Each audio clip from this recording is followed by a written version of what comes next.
วัสดีครับกลับมาอีกแล้วกลับมาอีกครั้งนะครับสำหรับงานเสวนาต่อไปนะครับก่อนที่จะเริ่มการเสวนานะครับขอเรียนเชิญทุกท่านนะครับสแกน QR code ที่อยู่บนหน้าจอในขณะนี้นะครับเพื่อดาวน์โหลดแอปพลิเคชัน BOT Event ครับโดยในแอปพลิเคชันนี้นะครับมีเอกสารประกอบการเสวนารวมถึงจะมีสรุปเป็นภาษาไทยในเนื้อหาของแต่ละการเสวนาด้วยครับ So you can easily download the BOT event application and all information will be available there including presentation slides and the summary of each session in Thai language.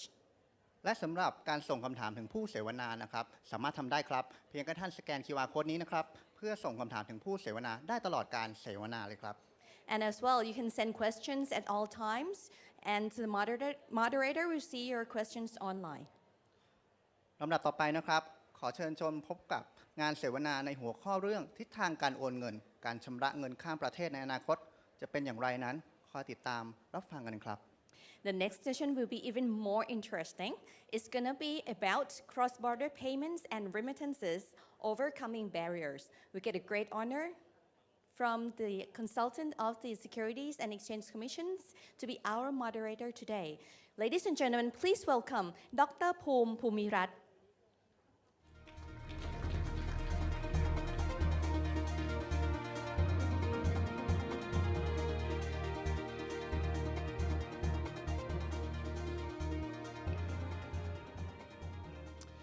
Good morning.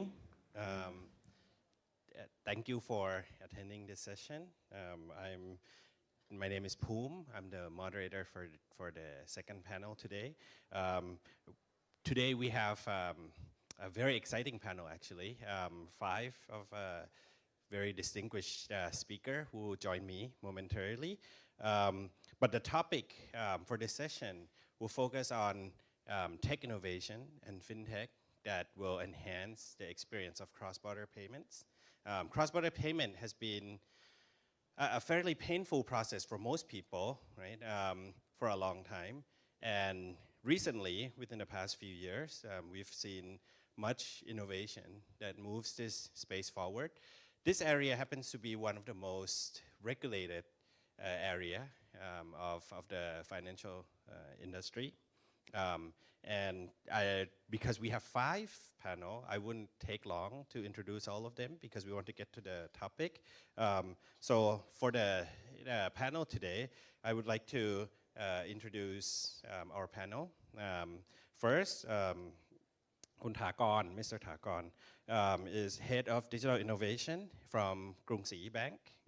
I call it Krung Sĩ Bank, not the full name, because that's their brand. Second is Dr. Arak, Chief Strategy Officer from Siam Commercial Bank. Third is Mr. Michael Moon, Head of Payments Markets, Asia Pacific, SWIFT. For those that are not in the banking industry, SWIFT is basically the person we rely on for the past few decades to do cross-border remittance. Fourth is Mr. Sagar Sarbhai, Head of Regulatory Relation, Asia Pacific from Ripple.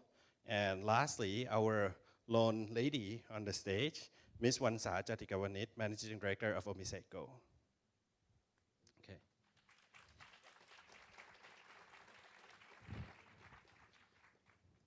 Just in brief, we have 2 banks, one established player in cross-border payment industry, and 2 startup, one fairly well-known internationally now, and another born in Thailand, even though they're registered in our neighboring country, in Singapore.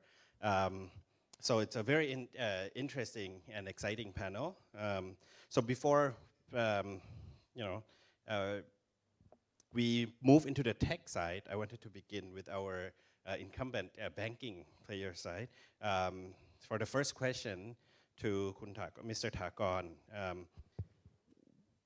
from your experience, what are the key challenges of cross-border payments, for all sorts of markets like investment and remittance and trade, especially in your experience in the CLMV market and in Asia market, what is the customer expectation of banks and how do you deal with these challenges as we move forward into the tech future? I may not explain the entire in terms of global remittance, but I have the passions about the micro. Every now and then we have to talk about micro entrepreneur, micro transaction, this and that. But I have a passions on the what I call the cross-border for migrant workers. And if you know that across the world is, I think the values is pretty much 650 billion US dollar a year. And the people who works across the world and send the money home is talking about 250 or 300 million people a year. And in CMMV alone, in particular in Thailand context, we're talking about 3 or 4 million people or migrant workers sending their monies back homes.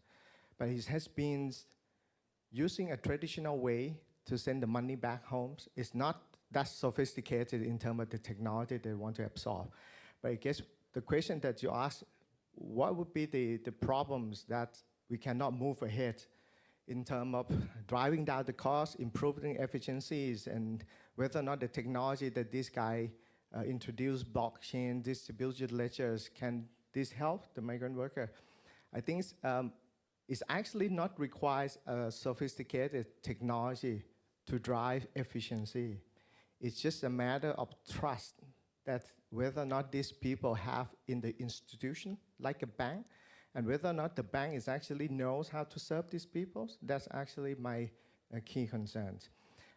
These migrant workers across the world still transact or move the money using a traditional way, cash, relative, friends, or cell carriers. Then they will use the informal sectors, which is what they call is a money transfer office, post office, and other. But bank will be on the later tails of the economics. But I think in terms of the context from the Thailand, I guess when we're talking about the migrant worker from Myanmar, Cambodia, Laos, and Vietnam, and this lives across the countries and pretty much in the Bangkok Fintech, Southern, and this other part of the country. I think we, as a bank, we might not know, or perhaps we know, but we might not have a driving factor in terms of the economic to serve these people. Because when they have the money into the bank account, next day they withdraw all. So the account that the bank opened is not actually make any fee at all, however. And then you know that all the migrant workers, they withdraw the cash. And then when we want to transfer the monies, then they want to talk to someone that truly understands what they want. And then because the bank might not understand the language and might not build the protocol to easier enough for them, because the banks are still doing the full AEKYC, even difficult already to open the bank account, not to talk about to transfer the money. Then we ask a series of the questions. So I guess how to make it faster, more efficiency for this type of segment, it might not requires a lot of technology, but perhaps trying to understand, perhaps relax a little bit in terms of the regulatory, in terms of the KYC, because this transaction, to me, is a small, is not create a money launderings per se, but perhaps if we start understanding, reduce the regulation on this one, and then the banks involved in this economics, I think we will have a very good, what we call, driving truly financial inclusion for the migrant worker. Okay. Okay, thank you, Sagar.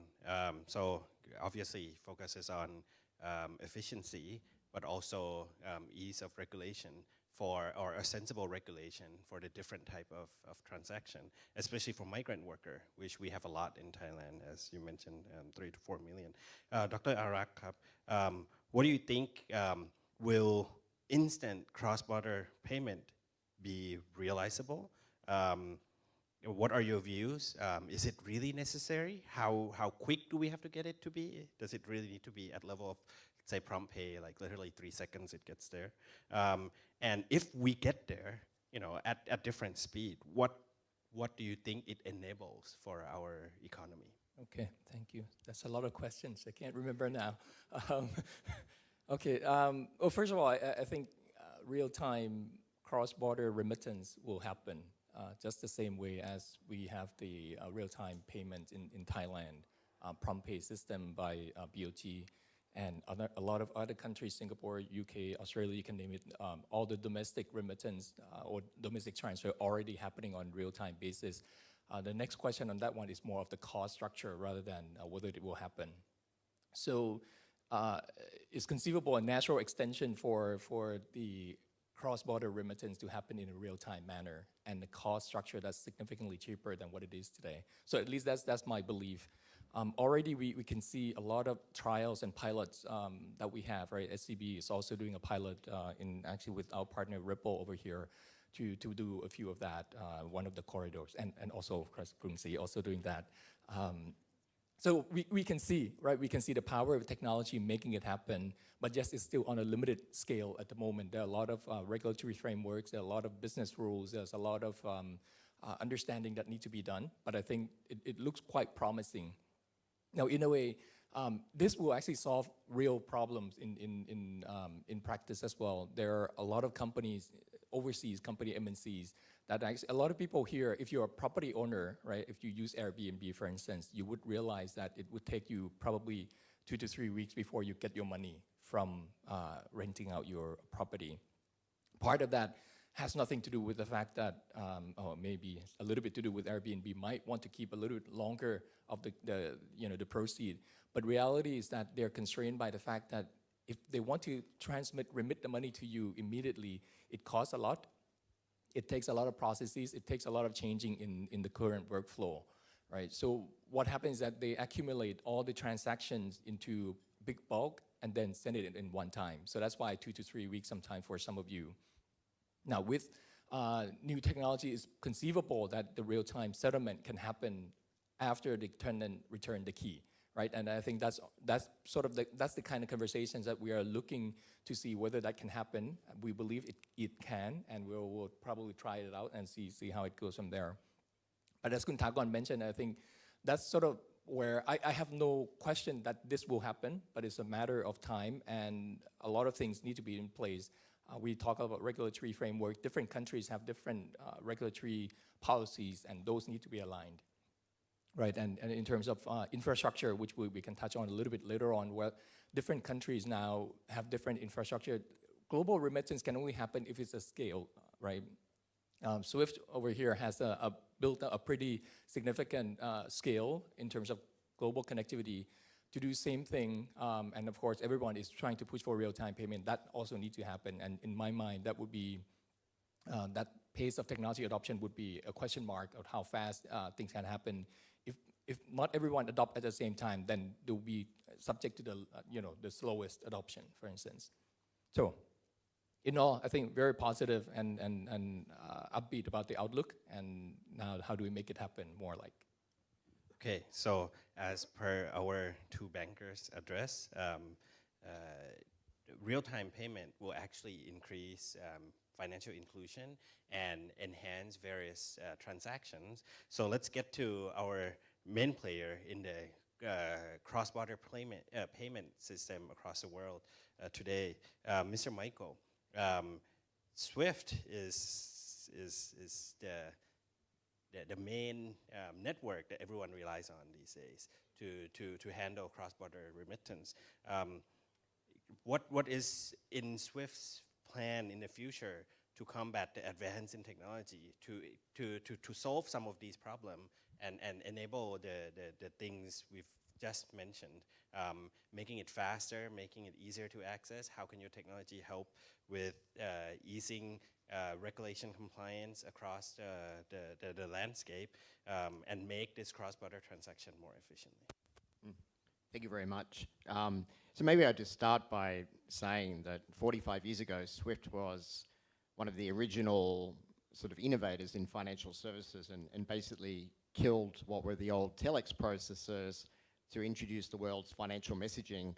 And what started with about 300 financial institutions 45 years ago is now 11,000 institutions around the world. So I just have 2 slides here to kind of help if you like, the audience understand a little bit between the difference in technology and what we also think about in terms of business processes. So, you know, any good payment network, and there are many out there, it's not just SWIFT as well, has reach. So SWIFT has 11,000 institutions. There are 3,000 in Asia Pacific, 700 here in Southeast Asia alone. Last year we carried 7 billion financial messages, and we actually carry them on a real-time basis across the network. This point is really important. It takes 2 to 3 seconds to take a financial message from here in Bangkok and put that anywhere on the planet. Paris, London, New York, Beijing, 2 to 3 seconds technologically to carry across the network. It's growing at about 12%. We do it at an average cost of 2 to 3 euro cents per transaction. So you've got scale effects within that network, and that's really important in a payment network. So given that the technology performs pretty well, what's the real problem here with cross-border payments? And we think of this as a business process problem. So I just have an example here. A company in Thailand is exporting to China, and we all want to do business in and with China. You have that export process. We know that's complicated, but we're focused on the payment here. The payment involves a lot of financial institutions, and you can see here Bank of China and ICBC, who are two banks that are working very closely with us in China on our Global Innovations for Payments program. They transact with larger financial institutions here in Thailand, and then ultimately you're dealing with smaller regional institutions to make that payment to the exporter in Thailand. That process, that payment process, has many activities along the way: reconciliation, monitoring, FX, fees are taken, documents are managed, and all of that adds to business process friction. So a year ago we started what's called the Global Payments Innovation Initiative, or SWIFT GPI, and with that initiative we're targeting these business process frictions to improve payment outcomes for customers, whether they're corporates or individual consumer customers. So in a year we now have 150 institutions around the world that have signed up to provide same-day payment outcomes to customers, and they also agree to track payments end-to-end through a unique tracking identifier. And I mention this because this is new technology that we've introduced, whereby each payment on the SWIFT network has a unique tracking identifier. So in an age where you can track a parcel around the world through a unique identifier from the e-commerce store to your front doorstep, you can now track a payment with a unique tracking ID in a centrally held database. There are 42 banks live. One of them is live here in Thailand, CM Commercial Bank, which is fantastic. The payments are happening very fast. So we set out to provide same-day payment outcomes where money is in the end customer's account on a same-day basis. What we're actually finding is half of these payments are being completed in 30 minutes. Some are actually done in seconds. There's one example of an institution in Southeast Asia that made a payment to the US in less than 10 seconds. And banks are actually realizing cost savings of up to 50% in some cases. And again, it's all at scale. So right now, every day on SWIFT GPI, there's $100 billion US every day being transacted to the SWIFT GPI service. And just the last slide, I just wanted to highlight the live bank on the SWIFT GPI here in Thailand. This is what CM Commercial did when they went live a couple of months ago on SWIFT GPI, which is fantastic. So hopefully that gives you a little sense of the difference between how we think about the role of technology and also the role of actually removing business process frictions from payment experiences as well. Okay, thank you. So you introduced a new technology that helps solve the process and the regulatory flow and address at the very core problem, because that's actually what slows down the entire process, right? But Mr. Sagar here works with Ripple, and the goal of Ripple is to take a look at this entire problem from an entirely new perspective. Can you tell us about that? And if you don't mind, maybe some audience may also want to hear what's the difference between the word blockchain and distributed ledger. Briefly on that too, since that's one of the core topic that Ripple often have to talk about. Sure. So I'll just follow on from what Dr. Arak mentioned about about the importance of real-time payments. I think there is no denying that real-time payments is the future and the world needs it. The problem is that the current cross-border payments infrastructure was not made for the internet age or for the shared economy as we live in today. And the problem is that while there are incumbents and startups trying to address some of the pain points, they are merely treating the symptoms by workarounds or by launching slick apps. I think the problem is with the infrastructure itself. And mind you, it's a tough ask to build a new infrastructure right from scratch. It is cost intensive, it is resource intensive, and then there are many other regulatory complexities. So Ripple actually has set out on a mission of creating a new payments infrastructure from scratch. And this is what we call the Internet of Value. So this is essentially our mission, where basically we want to create an internet where money or value can move like information moves today in real time across borders in a matter of mere seconds. So that really is the goal. Now, the question is, how do we achieve that goal? Now, there is a lot of hype around blockchain. People are talking about blockchain can solve this, blockchain can solve that. People are almost treating blockchain as a panacea for all the problems on the planet. Well, that blockchain does have potential, but then not the generic blockchain solution as we know it. So which is why after years of research, working with banks and central banks across the globe, what Ripple did was we came up with very customized blockchain solutions to solve this very specific problem of cross-border payments and build this new infrastructure. So what we did was we identified two big issues with the current cross-border systems in place today, connectivity and liquidity. So let me quickly explain what these two means and how are we addressing this. So let me first talk about connectivity. So in the world of cross-border payments today, we use a very sequential process. So essentially, there is an originating bank, and then there is a beneficiary bank, and then there is a layer of intermediaries in between. And payment and messages flow one step at a time. It's not a sequential process. So if there is time taken by one of the banks in between, the entire process gets slowed up. And every single step has to go through compliance checks at every step. So that makes it very tedious, very opaque, and very, very slow, and also highly expensive. What it also does is there is this uncertainty because the sending bank doesn't have visibility into the cost that would be levied by the correspondent banks or the beneficiary banks, as you can see on the slide here. And this has macroeconomic implications. To give you a couple of examples, so there are about 47,000 Thai nationals in Japan today, and they send money back home, but it takes them 2 to 3 days to send money back home, and they don't have visibility into how much money will actually reach home. So that's one use case. The second use case is there's a big corporate in Southeast Asia, and they want to send money to their foreign customers.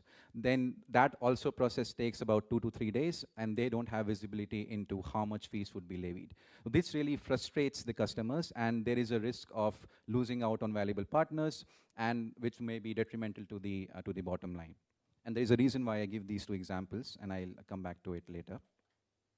So what Ripple is trying to do is basically replace the sequential process with a synchronized and coordinated process with two building blocks. So what we have done is, underneath this, there is a two-way messaging format. So essentially, there is no one-way messaging, but two banks can talk to each other like we can talk to each other face-to-face, two-way messaging. And then on top of that, what we have done is we have built an internal settlements layer. So today there is no settlements layer in the payment process. So what we had done is we invented this new protocol called the Interledger protocol, which essentially synchronizes the debit and credit at both the banks instantaneously. Hence, the entire process takes about 3 to 5 days, including compliance checks, because it is a one-time check, and the messaging happens instantaneously. Now, the reason why I gave two examples were because those problems existed until last year. And the Thai-Japan corridor, SCB partnered with SBI Remit in Japan, and they are now using Ripple software. And the process that used to take 2 to 3 days now takes actually 4 seconds. So Thai nationals in Japan can send money back home in a mere 4 seconds. Similarly, we partnered with Krungsri Bank, and they use Ripple software to basically help this petrochemical company in Southeast Asia, pay out their customers in a matter of 3-4 seconds. So this is actually a real use case happening, so this is for all to see. The second problem is the problem with liquidity. And what I mean by that is, in today's world, we rely on pre-funding accounts. In the world of correspondent banking, we call it Nostro and Vostro accounts. So essentially, a bank A in one country has to have a pre-funded account in bank B, which basically leads to various costs. So without getting into too many details, so there is a funding cost involved, which is the highest cost, because you cannot use that liquidity which you have parked in somebody else's account. And this problem is now exaggerated because in the world of Basel III and now Basel IV, this becomes extremely costly, and a lot of international banks, big banks, are now retrenching from this space. Hence, making liquidity a big problem, especially in low liquidity corridors. So for example, if I want to send money from Thailand to Cambodia, that's a very low liquid corridor, and that becomes a problem. And we are trying to address this problem by using a digital asset called the XRP. Many of you would have heard of it. Let me point to the fact that the first solution, connectivity solution, does not use XRP, the digital asset. This is a more futuristic strategic solution. But of course, we are waiting for regulatory clarity before wider adoption on this. But the expectation is that once we have some regulatory clarity, FIs, payment providers, would start using XRP as a bridge currency and try and replace correspondent banks, Nostro Vostro accounts, making the process even faster, even quicker, and cheaper. Okay, so Ms. Wanza, Omiseko actually approached this problem from an entirely new perspective, right? With connecting various network of, my guess would be, we would call it digital tokens of value of some sort. What is this technology, and how does it address the problem that we already mentioned earlier? And especially, the question, if you could maybe also address a little bit on the regulatory issues relating to the direction that you wanted to head into. Yeah. So can I just see a show of hands how many people are familiar with Omise Go? Okay.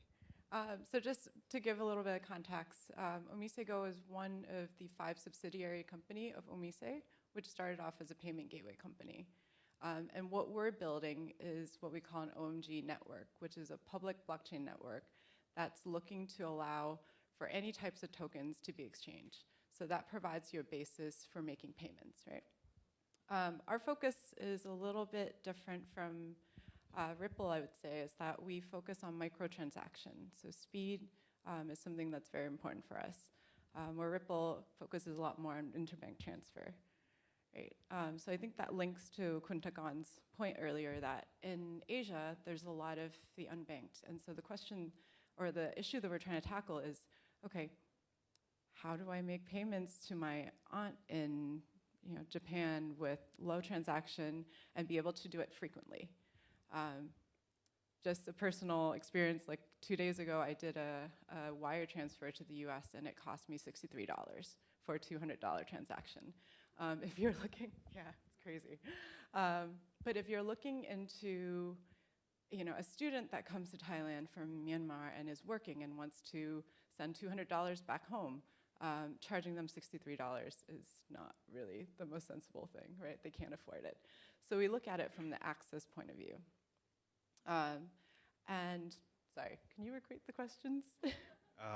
So yeah, now that we understand how your technology and what's the focus, unlike the other two, Ripple and Swift, where they focus on the regulatory side and partner with banks that are regulated, yours, regulation in your space is somewhat murky right now. How do you foresee what areas of regulation needs to be addressed or unlocked for this to be truly powerful to solve Kuntakon's problem of serving the unbanked? Just to take a step back as well. So Ripple or Swift can use the OMG network, because I think you also alluded to the earlier question of we're building a decentralized exchange, so we're solving a very different problem in the sense where I think in the future, interoperability between blockchains or distributed ledgers will be really important. So Ripple can be a standard using XRP for one sort of payment, but then you can transact it on the Omisego network. So it allows you to connect different types of blockchain, right? So that does become a very different regulatory question. And I don't really dare make predictions of what the regulation will be like, but I would say suggestions? Education. I think, governments have a really hard job, right? Because we're developing all these technologies and they're kind of playing catch up. So I think places like the BOT with the FinTech Sandbox, like I have to really commend that because you're learning, the FinTech is also learning at the same time as the government. So I would say more education between FinTechs and government, as well as bringing in, banks and users, because it's such a new space and we're all just learning together. But clearer regulation actually helps us because to put out a product and then have the regulator come and say, okay, you can't do that, it's not helpful to innovation from our point of view. Back to Mr. Sagar. I'm going to ask you to address, you mentioned your future vision is to use XRP in the middle. Right now, you're not. My guess is because of the regulatory clarity issue. How do we tackle this problem? What might be your suggestion to Thailand or this region on how to enable this to really happen? Sure. I think we have come a long way since the initial days of Bitcoin and blockchain, where the narrative back then was down with banks, down with central banks, down with governments. The philosophy then, initial days, was very anarchist, so to say. I think Ripple actually took a very contrarian view and actually said, no, we will be working with central banks, regulators, and banks to make sure that our solution is widely adopted.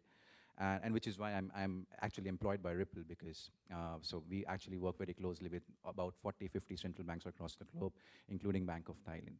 So Ripple has taken that approach of collaboration and education, as Vansa mentioned. I think apart from education, collaboration is also extremely key, especially in the world where technology keeps outpacing regulations. So one day we're talking about AI and blockchain, the other day we are talking about self-driving cars and drones, and the third day we're talking about quantum computing and its impact on blockchain. So, I mean, I don't envy a regulator's job at all. I think the key here is collaboration. So, as Vansa mentioned, I think the regulatory sandbox is a very, very interesting concept. I think we need to laud BOT's efforts in terms of how they have actually used it for the industry's best interest. Ripple was actually a participant in that sandbox, and we benefited along with our partners greatly out of it. I think one suggestion could be if BOT could take that expertise and experience and take a leadership role in expanding that Thailand regulatory sandbox into a, let's say, a regional sandbox, because given the nature of cross-border payments, it is borderless, right? So if there is a way where that sandbox could be expanded so that more and more players from the region could take part in it and benefit out of it. I think one example could be the UK FCA recently launched a consultation paper, and they are trying to come up with this international sandbox. And potentially that, if that goes well, that's a very ambitious project, but that could also be one element of it. But I think collaboration education is extremely key. Also, if there is a way, especially in terms of some of the more consumer-facing technology, if there is a way where they can include or encourage public participation or public submission of thoughts, that would also be great. One example that comes to mind is how the Indian regulator took public comments on the recent net neutrality debate that was going on. So these are some of the suggestions that I could think of. I would actually support the kind of the regional platform. Right? I think the EU recently came out with a payment standard, PSD2. Okay, so I think Asia, can use something like that as well for remittances, and it would be great if the BOT, in Thailand can lead that charge. Okay, Mr. Michael, you mentioned that Swift GPI, that's supposed to be targeted by Swift to be used to solve and enhance the speed. Could you tell us a little bit of your experience in getting banks and regulators to agree to implement it across the world, and what are the process? How quickly can we see this roll out? Because you mentioned so far approximately 200 banks. Getting towards 200, 150 today. 150 today. But you're talking 10,000 banks total. You know, what's the difficulty and the challenge of rolling this out? Is it regulation? Is it just technology? What is it?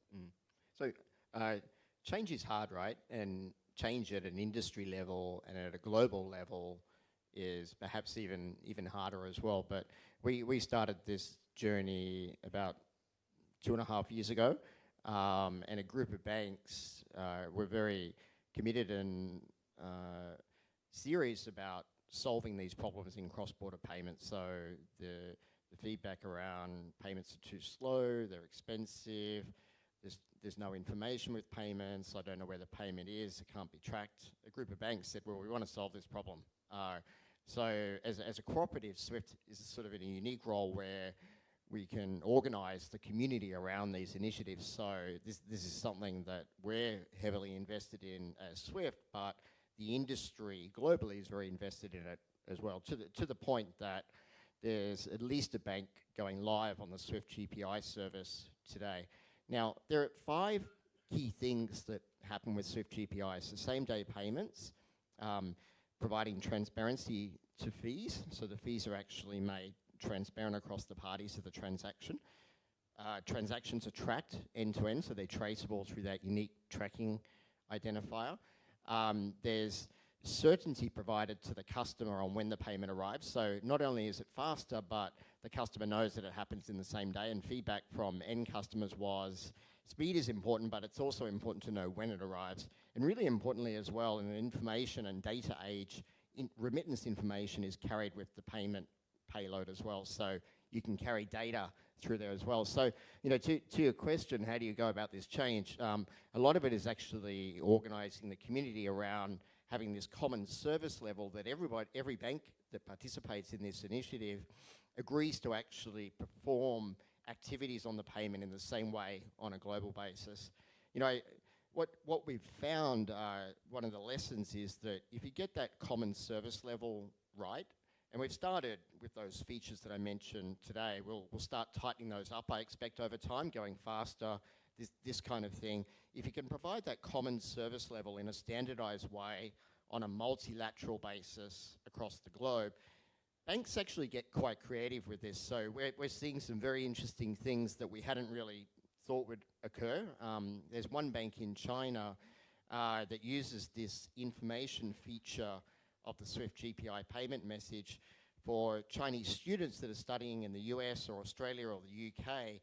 They carry in the information field data related to that particular student, their identifier, where they're studying, purpose of study. It's carried with the payment payload to the end college or university. So you're basically changing what used to be a process where the university would call their bank and say, well, I've got the payment, but I don't know what this is for. I don't know anything about the student. So now that information carries with the payment message itself. So, you know, that's one example of where banks are getting quite creative. They're providing status updates to their customers. They're providing tracking outcomes through corporate portals towards corporate treasurers and businesses. But that's banks freely innovating on top of an agreed service level that works the same way around the world. So maybe, does that help answer that question for you? Okay, that's very detailed, but good example, right? With the innovative way, the Bank of China, is it that you just? This is a bank in China. China Minsheng is one that's actually doing this. That's very interesting. Okay, Dr. Arak, do you have any comments or suggestion in regards to the various different proposed way moving in the future, be it the SWIFT method, where you extend it to make it more efficient, or with Ripple, I'm sure you already know a lot about Ripple, or even the Omise Go vision of coming sometime late this year, early next year, where they create what they call decentralized exchange as a remittance platform. What do you see banks heading? Okay, I think first of all, from bank's perspective, we have no idea which technology will be the emerging technology in the long term. And therefore, we are not going to try to just make a prediction of a particular technology, but we'll instead work with all the partners. I mean, we work with GPI, we work with Ripple, and perhaps in the future we work with Omise Go as well.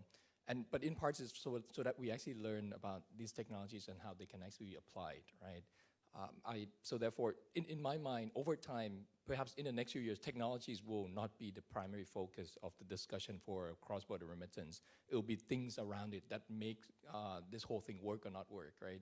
I just came back from a trip to Japan last week. We talked to one of the partners, and they were talking about how the Japanese regulator is becoming concerned about cryptocurrency, how CoinCheck, as you heard, right, it got hacked into the system. So people talk about blockchain being secure, which is probably true, but things around it is not necessarily as secured.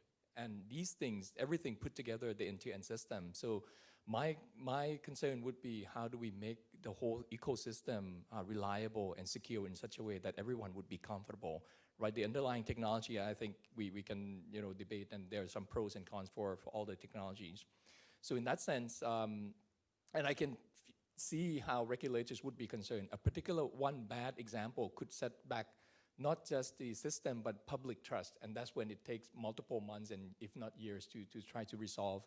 And therefore, I would encourage everyone involved, and for instance, Omise Go and all the parties involved, to try to also focus on making sure that we get the level of trust that we require in order to make this happen.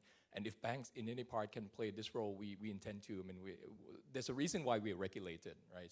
So that we can actually provide certain level of comfort and trust to the system. But to answer your question, I think we'll be supportive of all the technologies, because I think that solves the real world problems. But I think we'll need to work with regulators to make sure that the security, all the elements around it, the whole ecosystem is safe and secured. Okay, so cybersecurity is one of the problem at the heart of what you're looking at in the future. Okay, that's very interesting.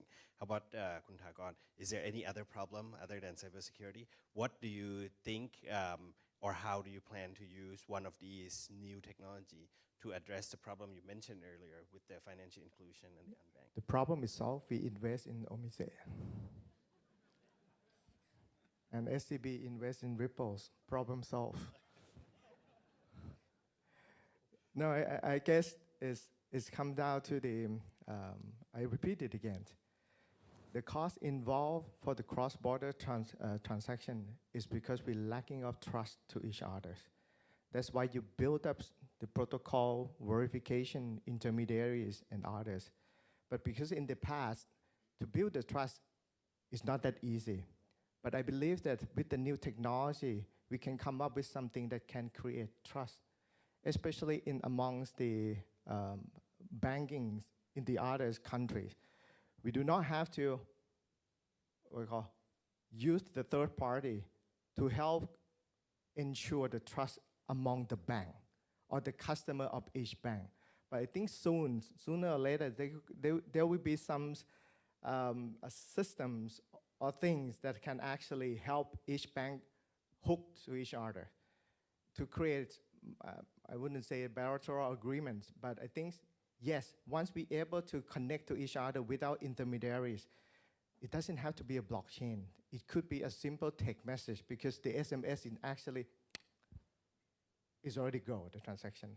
But put the technology aside, if we're able to build a systematic way to create trust among each other and knows that that person wants to send the money to the other person and they know each other, and bank as the bank, we know sort of KYC things. Then I think transaction side and in terms of the fees or things that involve will be much easier and convenient for the consumer. As a result, the cost will be driving down. Whether or not the technology will have to be advanced, I put that aside. No. So you see most of the issue and the problem. And if we cannot figure it out, we invest in them. Yep. Okay. Awesome. So right here on the left half of the stage, we have 3 different networks, right? do we want to see the future of 3 disjointed networks? How do you foresee you guys joining together in some collaborative way, maybe?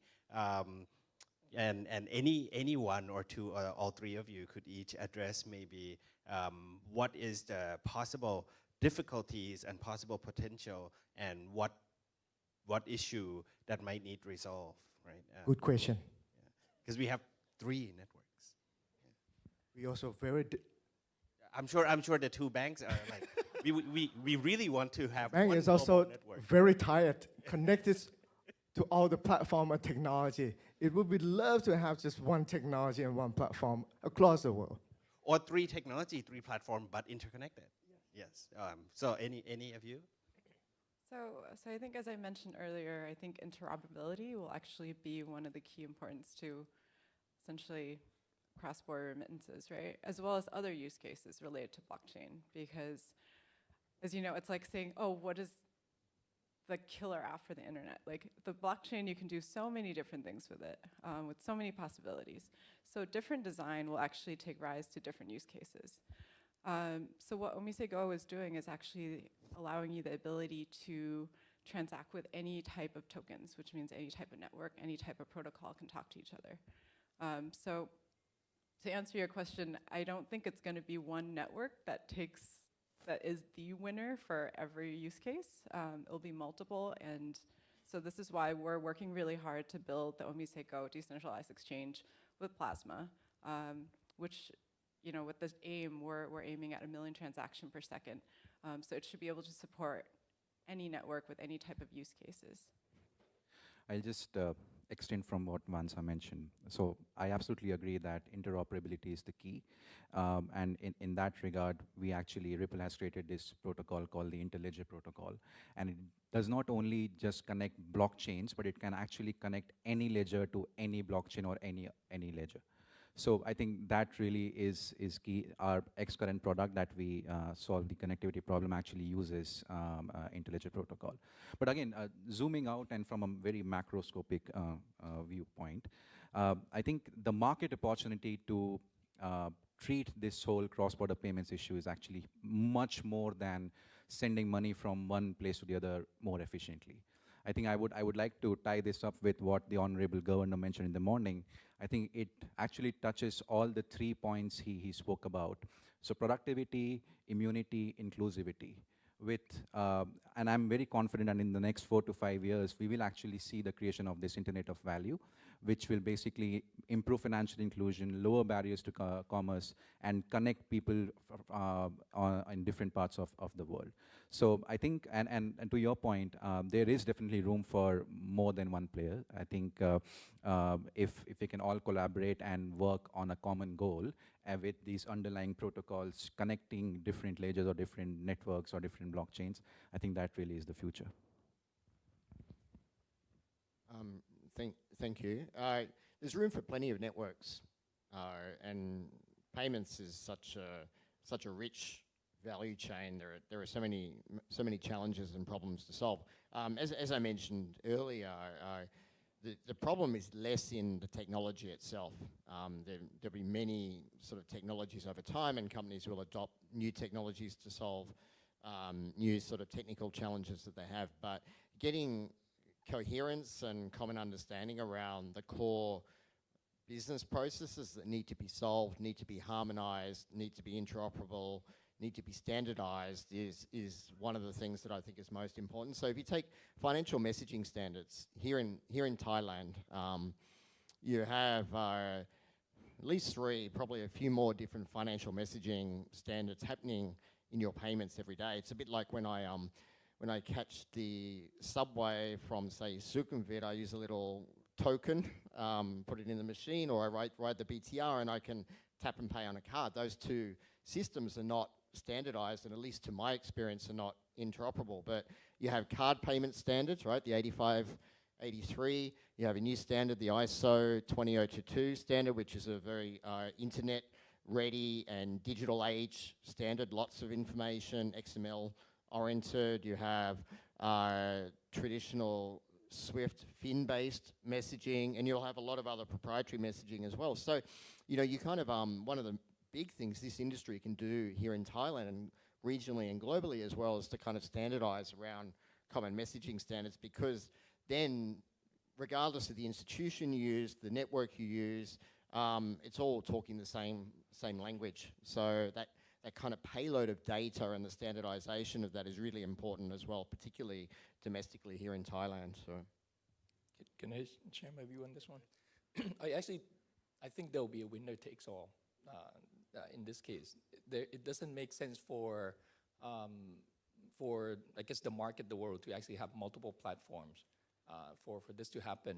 And by that I mean, we don't know which one will win out, but the ones that actually solve the problems ultimately will win out. For instance, I would challenge Ripple that unless and until you guys build a comprehensive global network, it will be difficult for people to scale up. And it's the same thing for Swift, where if there's still some issues and concerns, if you can't address them all properly, there will be the likes of disruptors coming in. So in that sense, the world doesn't care which system they use. They just want the money from A to B. So whoever that provides that, I think, will win out. Just the same way as when we migrate from the old generation phone to the current iOS or Android, right? So there are those things that I believe in the end we'll only see maybe one or two very specialized, one global and one maybe perhaps very specialized platform to solve the problems that we are doing today. I don't see having 10 systems and people just hope that they will work across different systems. It's the same way internet today. There's only one HTTP protocol and the rest is more of adaptation. That's actually touches on the question I was about to ask you next, Dr. Arak, which I will continue right away. You mentioned earlier there's a couple problems that needs to be addressed, right? One is the scale, one is the cybersecurity, one is the speed. What are key success factors to enable this and for a bank like yours to carry it on to build services for the retail and the SME and the corporate sectors? Are those three the only? Because if those three, then it's their problem. Are there problem on your side or on regulator side that also needs to solve that enable this cross-border to be even more seamless? So I get back to the point around ecosystem. Right now, we only talk a particular, kind of point to point from bank A to bank B, but there are actually many things around it. That's the one that I'm less concerned about having to get from A to B, but things that need to be in place, things that to be involved in there, I don't think is well thought through yet, right? Ripple will probably make an argument around having some sort of exchange to provide liquidity. Those exchanges, nobody talk about how to regulate and how do players get involved in that, and that's part of ecosystem to be.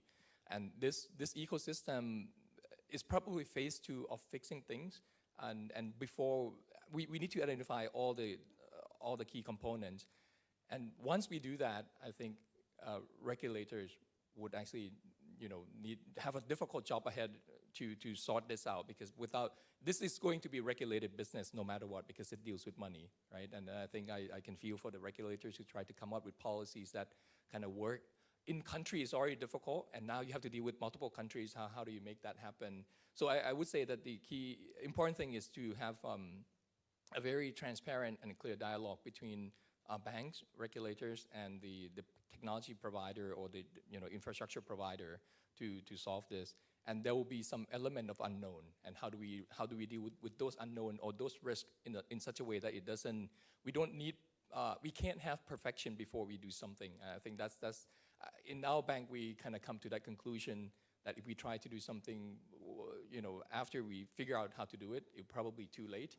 It's probably more difficult for regulators to adopt kind of similar thinking, but maybe some learning or some elements of that could be helpful, because otherwise I think we'll, in a way, I think Thailand, especially the past year with the sandbox and everything, a lot of countries look to our way of regulating things as pretty progressive, right? We are at when we go to overseas, right? There'll be some partners come and talk to us. In parts is because we have a relatively robust regulatory framework. But I think there's only so much time that we have, right, before people start to catch up. So it will be a challenge. It will be a question. It's for the country. I think all of us will need to somehow come together and try to push and make this happen. Okay. Mr. Thakon, all that we talk about so far are from financial industry perspective, where banks are the main touch point with the consumer. But the world is shifting a little bit, right? Now we see social media company like Facebook and Line also moving into this remittance space. They're by nature global. How do you see them disrupt you and all of you? But I ask you to answer this question as a representative for the rest, because we're running out of time. And how do the incumbent financial industry work with these tech company? Obviously, on the back end, they use some of your services. But if they took over all the front end, you know, what value chain is that? It's actually to connect with the, what Dr. Lux just explains, the winner take all. But if you look into the countries that remit outward the most in the world, US, the receiving side is actually India. India, China, Mexico, Philippines is the receiving side. But when you connect it, who sent out the most, who received the most, and you see all these are the big one. And who control the big platforms? Facebook, WeChat Pay, Alipay. So at the end, you will see one or two. And it actually migrating to the social platform and pivot to become a payment. So yes, we start seeing this platform, Facebook, WeChat Pay, Instagrams, and other move into the payment because they know that people around the world already use their platform some way, somehow. And in Thailand, for example, we on the internet almost 6-7 hours a day, pretty much on the social medias. I think that's already proven that why they're going to conquer all this payment space. And now put that aside, they're using the social media as the advertising platform. Apart from sending the money, if you want to sell something, buying something, you do not have to go to the e-commerce platform anymore. You post the photos automatically, engine of the AI can actually route you to where you can buy. You can click, and one thing is the product pop-up, price pop-up. You can actually another click and payments done, as long as you connect your payment with this platform. And of course, once you have the platform that connect from this side of the world to the other side of the world, automatically fund can be transferred real time in the same platform. Cost is out. And in this picture, we're not in that picture yet. And I'm sure we cannot buy them, so I cannot solve the problem yet.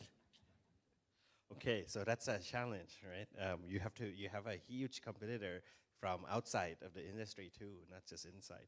Okay, lightning round. I only give you each 1 minute for 2 questions. Starting from that side, Ms. Wansa, we're at Bank of Thailand, so what do you expect from them for the future? And a short, brief, 10, 20 seconds answer. And what is your prediction of the way this ecosystem is going to move this year and next year? So expectations, increased collaboration and education just amongst the industry, BOT, startups, banks, consumers as well. I think I kind of touched on that earlier, so I'll leave it as that, increased education. And predictions. I think, you know, what we've all echoed here is that the technology itself for money transfer is there, right? The rail. We can improve upon it, both in cost and in time and in accessibility. But at the same time, the regulations around it needs to get beefed up as well. I think we were talking in the meeting room that with SWIFT, for example, you know, there's a lot of layers that have been put on, and a lot of that has to actually do with trust, right? If you don't trust somebody, you're going to keep layering on different checkpoints and different services. So a technology that can help you strip away that, like a RegTech type of industry, I think will become really important in enabling both our networks, all of our networks, to become better and faster. Expectation from BOT, regulatory clarity on some of the new technology, including digital assets. and continue the collaboration. I think, as we discussed already, that BOT has taken a leadership role in the region in terms of their sandbox and their forward thinking. Just continue doing that, and if possible, expand that sandbox into a regional sandbox covering Cambodia, Laos, Vietnam, and so on. Prediction, I think I'm very positive that 2018 will be the year where at a global level, at a G20 level, countries will come together and come up with a global guideline for digital assets and virtual currencies. And I think that is when you will see digital assets like XRP competing with the correspondent banking system, especially here in emerging markets and low liquid corridors. I think that is when we'll start seeing the real value add of digital tokens coming in. I also predict that in the next 5 years, we will actually see an internet of value being developed, and real-time cross-border payments would actually become a reality, both for micropayments and also for multi-million-dollar distributions. From Bank of Thailand perspective, I think I would say if you're in payments policy these days and you're working at a central bank, it's a pretty tough place. There are a lot of things to work through, so not an easy job at a central bank, and particularly in payments policy. So you know, being open, transparent, talking, teaching, educating, and I see all of these things happening in Thailand, by the way. Just keep doing that. It's a challenging place and space to be in. On the predictions, you know, payments, I think, will continue to get faster, and I mean faster in terms of customer outcomes, not technology speed, but getting money into customers' account and adding value with information will be really important as well.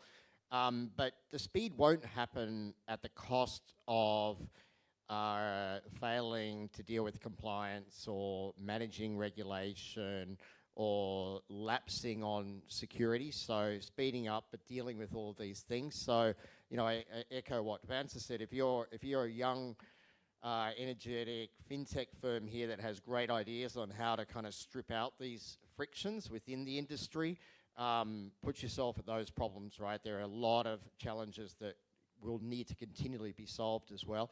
So, you know, I think that would be my prediction, speeding up, but not at the cost of some of these things that are really important in our industry. And then, you know, the other sort of prediction, I think in the next 5 years, you'll have every one of those 10,000 plus institutions on the SWIFT network providing these SWIFT GPI outcomes as well. So we're applying that through the standards. By the end of this year, every payment on the SWIFT network will have a unique end-to-end tracking ID as well. So look forward to seeing more of that as well. Okay. So usually not a good idea for a bank to be setting expectation for BOT. Yeah. Okay. But it's okay. since you asked, Do it. no. It's probably collaboration, clarity, and speed. I think, and speed for us in the digital world is probably important. As soon as we can have some clarity on how things will be governed, how, you know, that I think will help a lot. Whatever the policy, so long as it's clear, and then we can just live around those framework. My prediction in, let's say, 5 years' time, if we have a panel like this, cross-border remittance will not be a topic, because it will have been solved by then, and it will be as simple as sending text overseas. Okay, awesome. You already said what I want to say. So you request more. Yes. You can say other things to Bank of Thailand and fill the entire minute. So I guess I have a passion about the cross-border, in particular on this region, CRMV. And the more we study, it's actually nailed down to, because again, one of the regulations is about the onboarding of this migrant worker. It's just too much on this one. And because we're afraid that they're going to use this money to laundry, what we call money laundry. But in fact, the transaction size is so small. And the frequency of the transfer is just, let's say, a few times a year. And I don't see in my radar, I'm repeat again, not the Bank of Thailand radar. There's no way this transaction will be money laundering. But because of the way we built it to create the trust, it's just asking a lot of questions, asking a lot of this, document this and that. And you're talking about the migrant workers that I'm not sure whether are they registered or not. Half of them might not register, meaning that they might not have any document with them at all. But again, then we're forcing them because you are not part of the system. You cannot transfer the money. You have to use the informal way, which is high cost and less efficiency. But the point is that if we can segregate the transaction between the commercial and the retail is for a micro one, which is we can have the way that we can help these people to transfer money back homes for their families and relatives to use another thing to improve their wealth in their hometown. I think if each regulator in each country can look into whether or not we can relax in a certain part of the KYC, that's going to help a lot on this sense. I hope I didn't ask much on this. That's a lot of homework for Bank of Thailand, I'm sure. I have several questions from the floor. A few of them, such as recent attack at Bangladesh Central Bank, blah, blah, blah, in terms of, cybersecurity. I think it would take too long to answer in a few minutes. So, but there's a few other questions we already addressed. For example, how does Ripple handle flow of fund in real time? You already addressed that. But there's one question that I'm going to ask any of you to answer if you're interested in this question, because this is a question of the age right now. It involves cryptocurrency and peer-to-peer, right? And this question involves both sides. Is there any hope of future non-cryptocurrency-based peer-to-peer remittance system? And for the cryptocurrency side, what do you think? The price fluctuates so much, especially right now, it's down so far. This is said to be one of the biggest obstacles for it to be used as a real remittance system. What do you expect from this ecosystem before it can actually be used to solve the problem we're talking about today? As the banker, we both cannot involve with this one. Okay. So for the second question, I guess these two can't answer because Bank of Thailand forbid them. But the first question you can, right? And for the other side. I'll take a stab at it. I think, as I said earlier, we have come a long way since the early days of Bitcoin. I think the use case of using cryptocurrency as a replacement for fiat currency is already gone out of the window. I don't see cryptocurrencies replacing fiat currency. What I do see is crypto tokens, and I purposely use the word tokens, like XRP, being used as a medium to facilitate an easy and efficient transfer of fiat currency. In terms of your questions on if there is a different mechanism, non-crypto mechanism, maybe I'm not the right person to answer that, but I'm very confident that digital tokens can be used to easily and efficiently transfer fiat from one country to the other. So to add to that, there's actually a lot of research that's going into the idea of stablecoin. So being able to peg, US dollars or Thai baht to a certain number of tokens and being able to transact. So I think a lot more research will happen, but in order to make cryptocurrency, spendable, right? Like if there's speculation involved in it, most people are not going to want to spend. So how do you actually manage that? How do you design tokens around it so you remove speculation? I think that's... Just very quickly on stablecoin, I think the challenge with stablecoin is that it's not really an asset. End of the day, it's still backed by an underlying. So it becomes a liability, and that creates a lot of complications when you're talking P2P. So I think the key here is an asset and not a liability going forward. That's what I would comment. Okay, so to close us out, since we're out of time, and in fact, I'm 1 minute over time, and I'm between you and your lunch, so that's not a safe place to be. I'd like to thank all of our panel, and hopefully what Dr. Arak said will be true. In a few years, we won't need to have this panel anymore, because all of us will be able to send money all around the world as easy as sending email or SMS, like Kuntakon said. The problem may not actually lies only in technology, but regulation also. So that's, I think, it's a common regulation and also ecosystem and the readiness of the environment and the ecosystem to solve this problem together. So I think that's the common reflection out of this panel. in summary, thank you all 5 panelists, and hopefully you guys have a good lunch.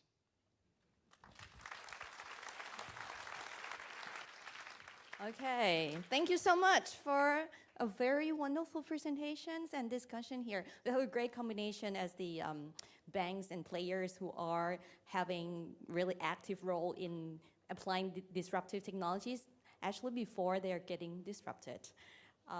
All right, so next I would like to ask for your kind cooperation to let us know how you feel about the overall events here by scanning the QR code to give us in the survey.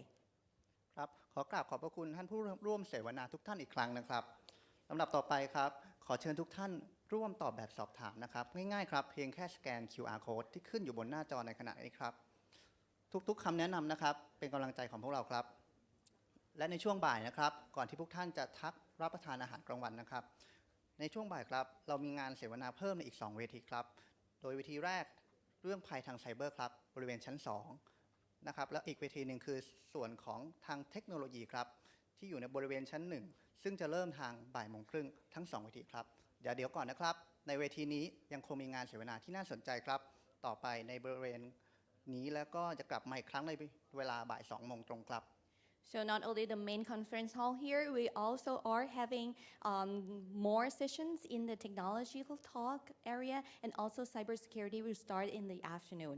So let's have a break for lunch. We have lunch available on the first and second floor, and we'll get back again here at 2 o'clock in the afternoon.